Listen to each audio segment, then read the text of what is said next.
حضور علیہ الصلوۃ والسلام جن کے ذل اور بروز ہونے کا یہ دعویٰ کرتا ہے، کیا انہوں نے الیاذ باللہ کبھی کوئی ایک مثال پیش کریں جس میں آپ نے کوئی ایسی بات کہی؟ الیاذ باللہ تصور بھی نہیں ہو سکتا.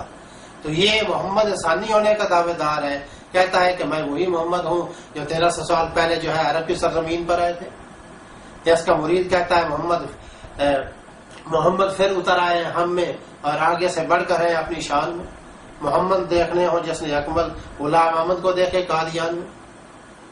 کیا حضور علیہ الصلوۃ والسلام کا یہ اخلاق تھا جو کہ مرزا قادیانی کو محمد ثانی کے روپ میں پیش کر کے یہ کیا حضور علیہ السلام کی کیا تصویر پیش کر رہے ہیں؟ لوگ تو پھر یہی کہیں گے حضور علیہ السلام کے ذات پر حملہ کریں گے. اسی طرح ایک شیعہ عالم تھے علی الحائری، اس میں انہوں نے مرزا کا مقابلہ کیا، ان کے مقابلے میں کوئی کتاب لکھی تو مرزا قادیانی نے ان کو بھی برا بلا کہا. لکھتا ہے جلد نمبر 19 صفحہ نمبر 186 پر کہ تو میرے نفس کا عیب دیکھتا ہے اور خدا کے نشان نہیں دیکھتا، گویا تو ایک دیو ہے کھوئی ہوئی آنکھ والا یک چشم. تو اس میں ان کو شیطان اور کانا یہ دو لقب دے رہا ہے.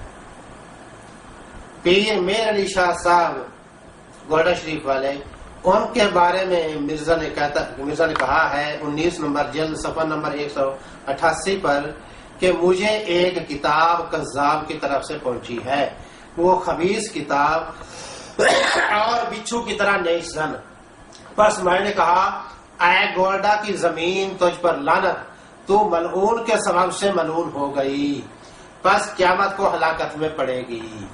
تو اس میں پیر میر علی شاہ صاحب کی کتاب کو بچھو کی طرح ڈنگ بھرنے والا قرار دیا اور بولنے کی زمین کو لعنتی زمین کہا اور کہا کہ تو پیر میر علی شاہ صاحب الیاذ باللہ وہ ملعون ہے تو ان کی وجہ سے تو بھی ملعون بن گئی. تو صرف غصہ تو پیر میر علی شاہ صاحب پر تھا، لیکن ان کی کتاب کو بھی جو ہے وہ بچھو کہہ دیا اور گولڈا کی سرزمین کو بھی جو ہے وہ ملعون کہہ دیا. اس طرح جلد نمبر 19 صفحہ نمبر 190 پر مولانا ثناء اللہ کو غدار زمانہ لکھا ہے.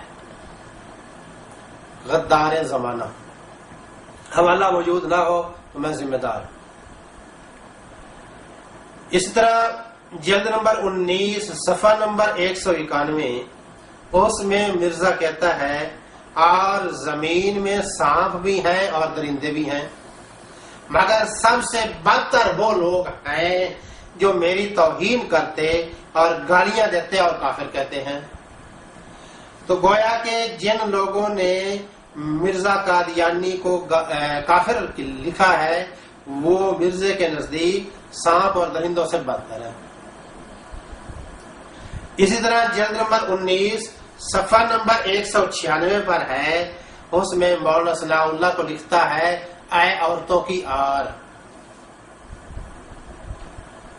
مولانا محمد حسین بٹالوی کو کہتا ہے ایک شیخ ہے جو انسانیت کے پیرایہ سے بہرا اور برہنہ اور ایمان اور دیانت سے عاری ہے اور اس کے پیرو اسی کی مانند ہے.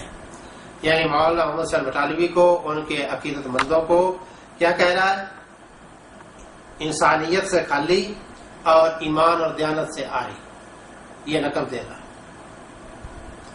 اپنے مخالف علماء کے بارے میں کہتا ہے جلد نمبر 19 صفحہ نمبر 136 پر افسوس یہ لوگ خیانت پیشہ ہیں، ہم تو اب یہود کا نام لینے سے بھی شرمندہ ہیں کیونکہ اسلام میں ہی ایسے یہودی موجود ہیں.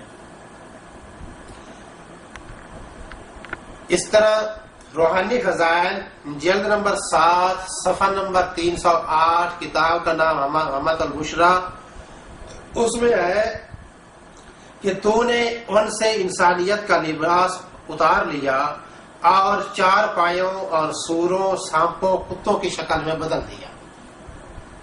یہ مخالفین کے بارے میں زبان استعمال ہو رہی ہے. وہ مسلمان جنہوں نے برطانیہ کی حکومت کے ساتھ 1857 کی جنگ لڑی تھی، ان کے بارے میں مرزا کہتا ہے کہ سخت جاہل سخت نادان اور سخت نالائق وہ مسلمان ہیں جو اس گورنمنٹ سے کینہ رکھے ہیں۔ اس کا حوالہ دیکھنا ہو تو روحانی خزائن 3 نمبر جلد صفحہ نمبر 373۔ اس میں مرزا قادیانی ان مجاہدین کو جنہوں نے 1857 کی جنگ آزادی لڑی تھی اور برطانیہ کی گورنمنٹ کو دل سے اچھا نہیں سمجھتے تھے، ان کو سخت جاہل، سخت نادان اور سخت نالائق یہ 3 لقب دے رہا ہے۔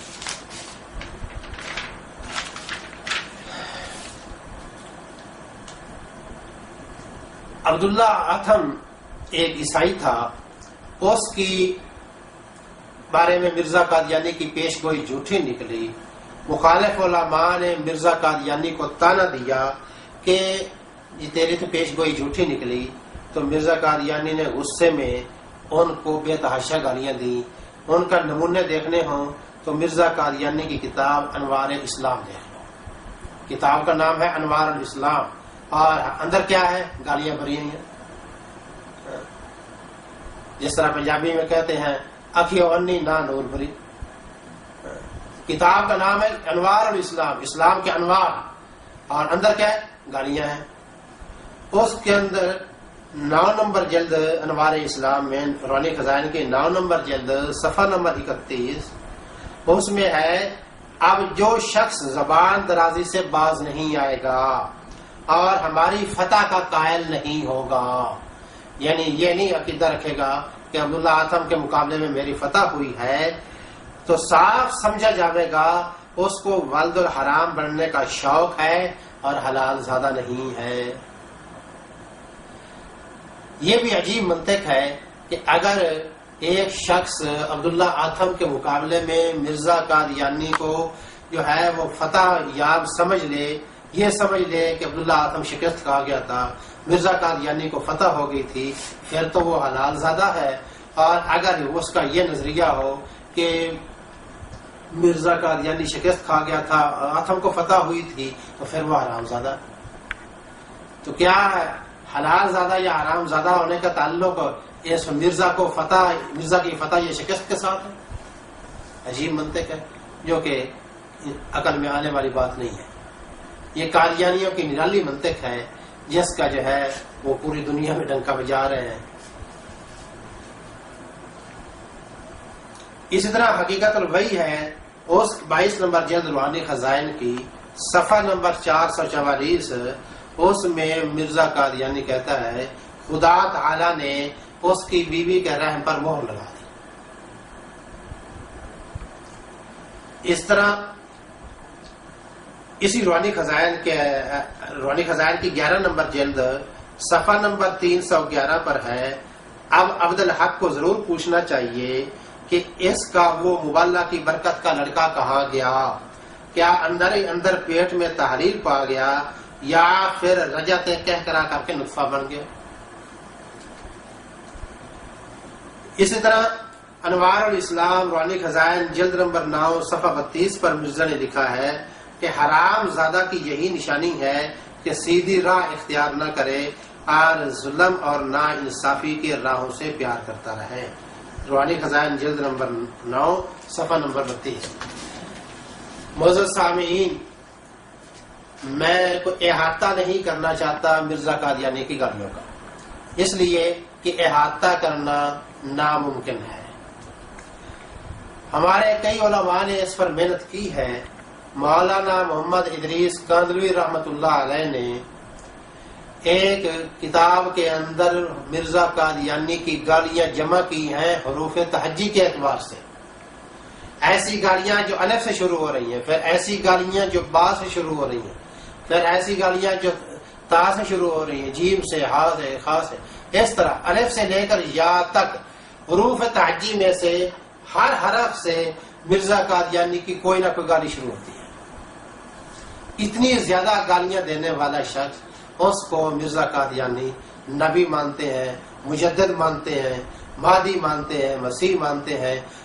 قادیانی بھائیوں، ہماری تمہارے ساتھ کوئی دشمنی نہیں ہے، خدا کی قسم کوئی دشمنی نہیں ہے، صرف اگر صرف دشمنی یہ ہے کہ تم جو ہے اپنے ایمان کا سودا کر کے دوزخ کی طرف جا رہے ہو، اور ہم تمہیں جو ہے کھینچ کر ہم نبی کریم صلی اللہ علیہ وآلہ وسلم کی نبوت کی ٹھنڈی چھاؤں میں لانا چاہتے ہیں، ہم جنت کا راستہ دکھانا چاہتے ہیں۔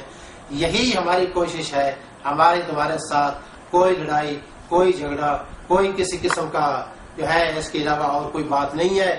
ہم صرف اور صرف یہ چاہتے ہیں کہ تم ان باتوں پر جو علماء پیش کرتے ہیں ان پر غور کرو، اور ان کو جو ہے دیکھو کہ کیا علماء نے یہ باتیں جو بیان کی ہیں کیا واقعی مرزا قادیانی نے یہ لکھی ہیں یا نہیں لکھی۔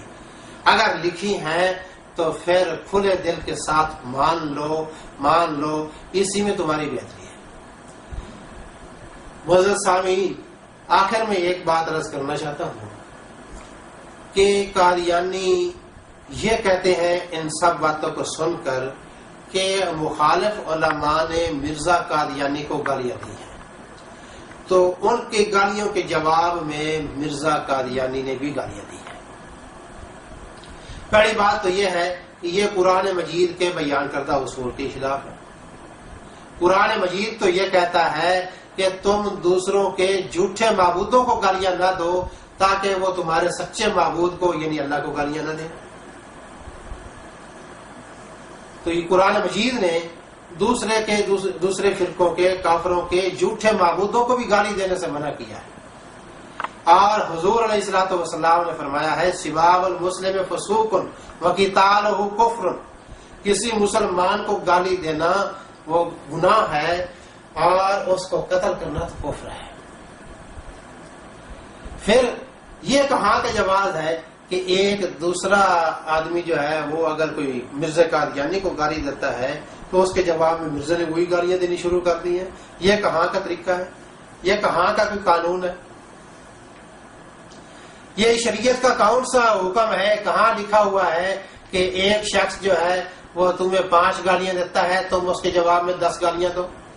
اگر تمہیں کوئی 10 گالیاں دیتا ہے تو پوری کتاب ہی گالیوں سے بھر دو؟ یہ کہاں، یہ کون سے دین کا قانون ہے؟ دین اسلام میں یہ بات کہاں لکھی ہے؟ معزز سامعین، میرے قادیانی دوستو، یہ چند باتیں اختصار کے طور پر میں نے مرزا قادیانی کے اخلاق کے بارے میں عرض کی ہیں کہ تم مرزا قادیانی کے اخلاق کا اور اپنے اس کے ماننے والوں کے قادیانی جماعت کے اخلاق کا تم بڑا ڈھنڈورا پیٹتے ہو، اتنا ڈھنڈورا پیٹتے ہو کہ آپ مسلمان بھی کہتے ہیں کہ قادیانی بڑے اخلاق والے ہیں۔ کیا میٹھے اخلاق ہی ہوتے ہیں؟ خدا کے لیے اس کو سوچیں، اس پر غور کریں۔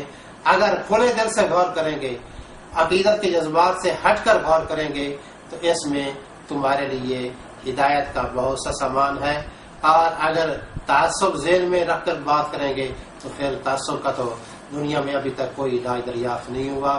اللہ تعالیٰ آپ کو صحیح سمجھ عطا فرمائے، ہدایت عطا فرمائے۔ وآخر دعوانا الحمدللہ۔